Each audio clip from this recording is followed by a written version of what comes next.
Good morning, my brothers and sisters. A day here is better than anywhere. Where is that? Psalm 84 tells us. Verse 1, how lovely is your dwelling place, O Lord of hosts. My soul longs, yes, faints, for the courts of God. My heart and my flesh sing for joy to the living God. Even the sparrow finds a home, and the swallow a nest for herself, where she may lay her young at your altars, O Lord of hosts, my King and my God. Blessed are those who dwell in your house, ever singing your praise. Blessed are those whose strength is in you, in whose heart are the highways to Zion. As they go through the valley of Baca, they make it a place of springs. The early rain also covers it with pools. They go from strength to strength. Each one appears before God in Zion. O Lord God of hosts, hear my prayer. Give ear, O God of Jacob. Behold our shield, O God. Look on the face of your anointed.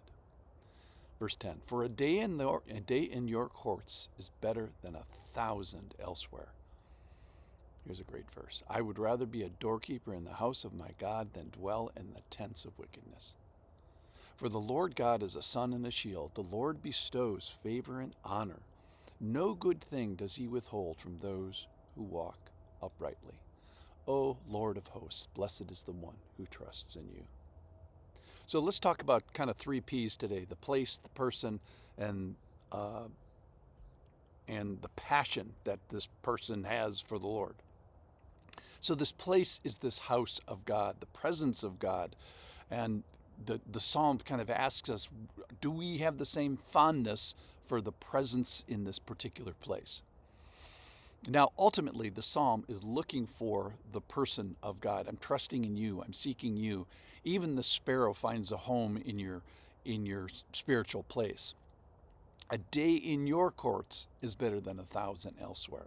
Better than a day at Cedar Point, better than your birthday, better than a day at Disney, better than 1,000 Christmas mornings.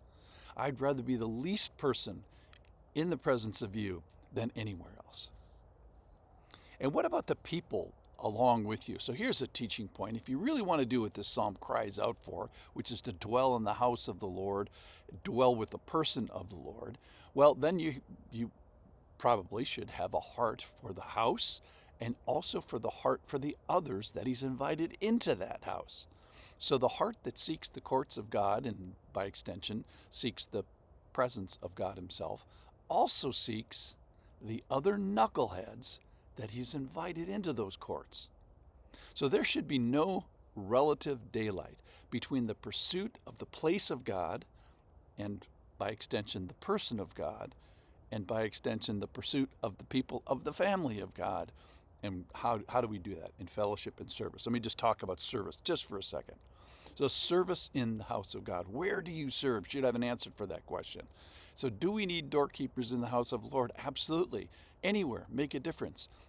A couple of criteria about service: it should be inconvenient, exhausting, and expensive in some way. It should cost you something. So here's a pro tip for those of you that don't yet serve in the church, which is go serve in the most unglamorous job that you can find in the church. And what will happen is the good people that are there that are already serving will show you how to serve with gladness.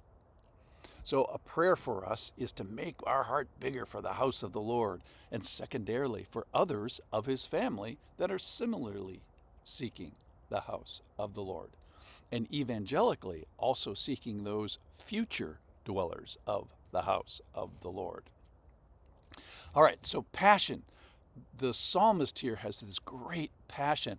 He says, even the sparrow and the swallow find a home at your altar. That is seeking you. Passion for the house of the Lord, the courts and your altar. So it's not a metaphor, and it is a metaphor. It's not bad to love your church, and it's also not bad to love the person of God who dwells there, who is worshiped there. So this passion that the author, the psalmist have, is the sons of Korah, who actually wrote this psalm, is finding the presence of the Lord. The Lord is a sun and a shield. The Lord bestows favor and honor.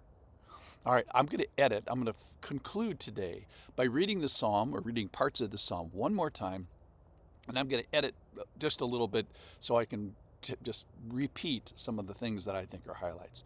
Verse 1, how lovely is your dwelling place, O Lord of hosts. My soul longs, yes, faints for the courts of the Lord. Even the sparrow finds a home at your altars, O Lord of hosts.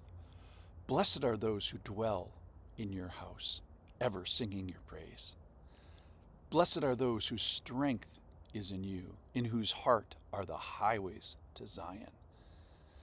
Then verse 10, for a day in your courts is better than 1,000 elsewhere.